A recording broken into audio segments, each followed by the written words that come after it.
Potato বল মনুরা বিয়ের কালের নাস্তায় খুব সহজে আজকে আমরা আলু দিয়ে বানাবো পটেটো বল। আরে খাইতে গেলাম জম্মের মজা মনুরা। পটেটো বল বানানোর পারলে প্রথমে আলুটি সেলতে হইবে। আলু সেলা হয়ে গেছে, এখন ঘষনি দিয়ে পানির মধ্যে আলুটি ঘষতে হইবে।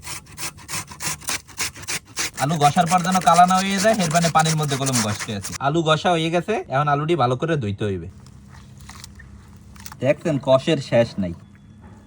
আলু ভালো করে ধোয়া হয়ে গেছে, এখন আলুটি চিপে পানি বাইর করতে হইবে, যেন আলুর গায়ে মোড়েও পানি না লাগে থাকে। ভালো করে চেপতে হইবে কলম মনুরা। পানি ধরার না আলুর মধ্যে দিব হলদির গুঁড়ি, মরিচের গুঁড়ি, নুন, গোলমরিচের গুঁড়ি, কর্নফ্লাওয়ার। এখন সবকিছু একলগে ভালো মতো মাখতে হইবে। পানি কলম মেয়ান যাইবে না মনুরা। দেখছেন আলুর মধ্যে দিয়ে পানি বাইরে গেছে, সব কলম এককালে এরম ভালো মতো মেয়াইতে হইবে। এখন গোল গোল করে পটেটো বল বানাইতে হইবে।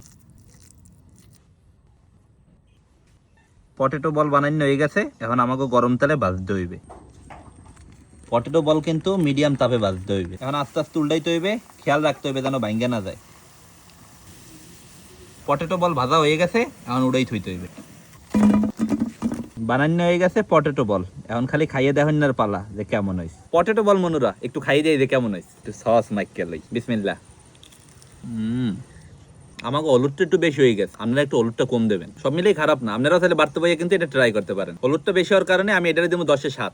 সস দিয়ে খাইতে ভালো লাগতে আছে। বিয়ের কালের নাস্তা হিসেবে কিন্তু পারফেক্ট একটা নাস্তা।